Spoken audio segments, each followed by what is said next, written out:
klien kami, Pak Tiko, sebagai tanggung jawabnya sebagai direktur utama dan juga sekaligus sebagai pemegang saham. Jadi awalnya itu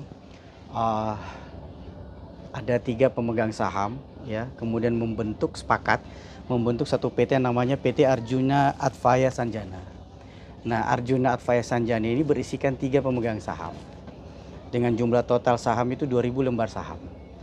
75% itu dikuasai oleh Arina Winarto yang dalam hal ini pelapor, ya, di Polres Metro Jakarta Selatan. Kemudian Bapak Dotrandes Winarto menguasai sekitar 5% saham.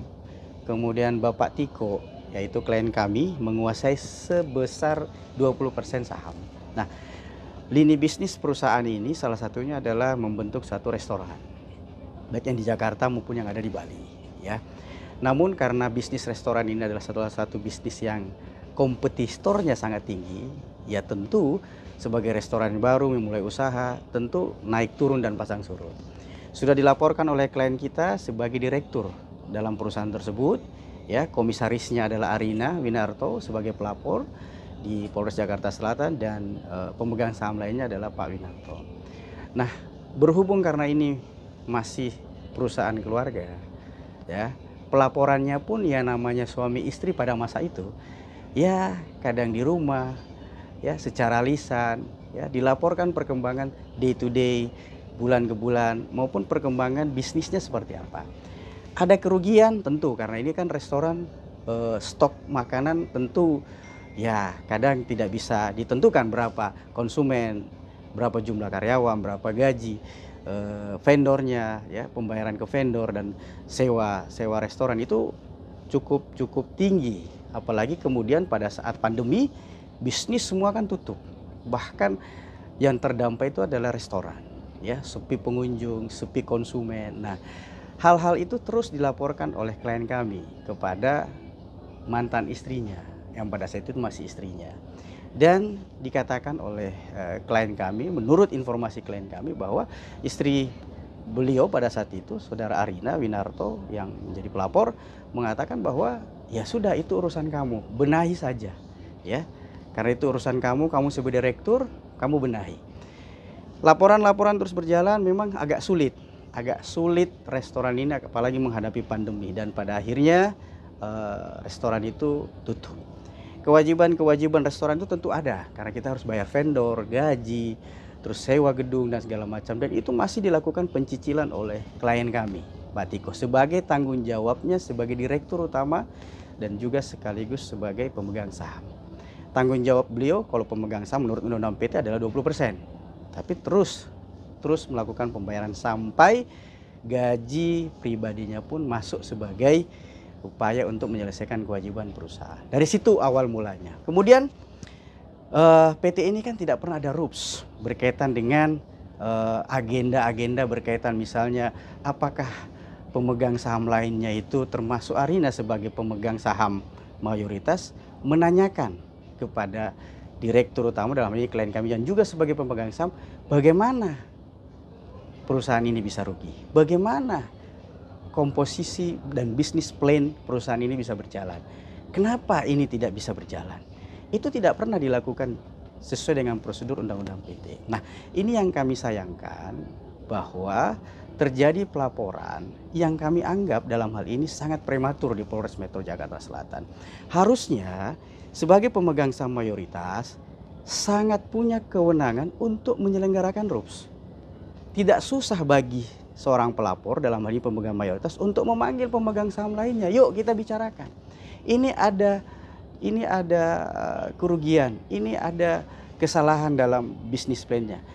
Kita bicarakan dalam rapat umum pemegang saham, karena biar bagaimana menurut Undang-Undang PT, kekuasaan tertinggi di dalam suatu persoalan itu ada di RUPS, rapat umum pemegang saham.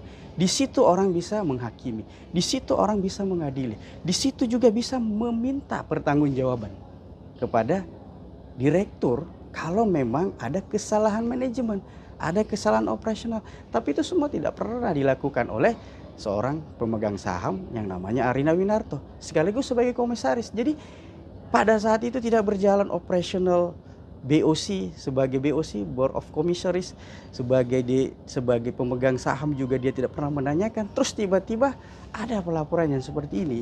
Ini kan yang cukup kita sayangkan bahwa tindakan ini adalah tindakan prematur. Apalagi pasal sangkaannya itu harus diingat, pasal 374 berkaitan dengan penggelapan dalam jabatan.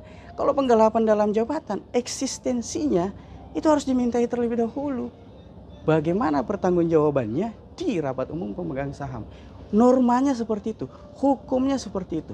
Kalau itu belum pernah dilakukan, karena ini atas nama perusahaan, klien kami juga sebagai pemegang saham tidak pernah diminta pertanggungjawaban. Sangat prematur menurut saya pelaporan polisi ini di Metro Jakarta Selatan. Menurut saya itu. Bang, berarti ini ibarat kasarnya berarti memang ini permasalahan murni bisnis keluarga ya Bang? Sebenarnya kalau kita melihat ini adalah bisnis keluarga yang belum tuntas sebenarnya secara profesional melalui rapat umum pemegang saham. Ini dibawa ke ranah seolah-olah ini private, padahal bukan private. Ini kongsi keluarga yang harus diselesaikan dalam RUPS. Kalau idealnya ya selesaikan secara kekeluargaan. Sebenarnya pada saat itu kok sekarang baru ribut gitu loh. Itu yang kami sayangkan. Bang, ini kan sekarang dari pihak kepolisian sudah menaikkan ke tingkat sidik nih Bang. Ini tanggapan dari kuasa hukum sendiri seperti apa nih? Ya gini loh, terlapor ini belum tentu menjadi suspek ya. Saya yakin pihak kepolisian, apalagi kepolisian Metro Jakarta Selatan bisa melihat persoalan ini secara objektif ya, tidak melihat dari sisi kacamata kuda. Bahwa ini harus dilihat bahwa ini ada pertimbangan A, pertimbangan B, pertimbangan C, sehingga saya meminta dan memohon kepada pihak penyidik untuk betul-betul teliti melihat data fakta seperti apa. Apalagi sebenarnya audit keuangan yang sifatnya independen itu harus ditentukan dan diminta dalam rapat umum pemegang saham. Nggak boleh saya meminta walaupun saya pemegang saham mayoritas, saya mau audit. Nggak bisa. Itu harus disetujui oleh rapat RUPS dan ditunjuk siapa auditor yang bertanggung jawab untuk mengaudit. Satu contoh, klien kami sebagai direktur pernah tidak dimintai wawancara atau berkaitan dengan pertanggungjawaban oleh auditor yang ditunjuk. Belum pernah sampai saat ini. Sehingga kami melihat independensi auditor yang ditunjuk belum bisa objektif. Oleh sebab itu kami mohon sebagai bentuk keterbukaan dalam pelaporan ini kami minta dan mohon kepada pihak kepolisian kita menunjuk auditor secara bersama-sama. Ini solusi yang terbaik. Lainnya kita bisa lihat bahwa pelaporan ini masih prematur, butuh permintaan pertanggungjawaban dalam rapat umum pemegang saham. Tidak banyak contoh kasus di mana tidak ada rapat umum pemegang saham sehingga pelaporan itu dianggap prematur. Bang, untuk menegaskan aja Bang, ini untuk Tiko klien Abang ini kan memang sekarang berstatusnya sudah menjadi suami dari artis BCL ya Bang. Terus untuk langkah ke depannya nih Bang, ini kan kalau misalkan dari proses hukum ini berarti bisnis keluarganya gimana nih Bang? Kalau misalkan udah berstatusnya udah bercerai dan sekarang menjadi suami artis BCL ini. Ya gini, bisnis keluarga ini sampai sekarang belum pernah, dalam arti PT ini belum pernah likuidasi. Belum pernah dinyatakan pilot, belum pernah dinyatakan PKPU. Bubar pun tidak pernah. Jadi secara hukum, badan hukum ini masih eksisten sebagai badan hukum. Ya, hubungan antara klien kami dengan mantan suaminya itu adalah hubungan ex, mantan istri dan mantan suami. Mas Tiko dalam hal ini sudah bahagia dengan pilihannya bersama dengan Ibu Bunga Citra Lestari. Saya rasa keluarga itu cukup bahagia dan Mas Tiko tidak ada tendensi apapun. Sekarang beliau sudah bahagia, Bu Arina juga mau menikah dengan pria lain. Tidak ada tendensi Mas Tiko untuk mengganggu pilihan-pilihan yang mungkin diambil Ibu Arina. Karena merasa Bu Tiko sama Mbak BCL sudah bahagia dengan perkawinan yang ada sekarang ini. Gitu. Jadi persoalan perusahaan itu harusnya diselesaikan dulu ya. Kalau mau memang ditutup. Kalau memang mau dimintai pertanggungjawaban, ayo kita RUPS. Kita buka data, kita buka fakta ya. Kalau memang ada hal-hal yang sifatnya perdata, kita selesaikan secara perdata. Jadi jangan sampai perkara perdata ini berujung pada satu tindakan kriminalisasi.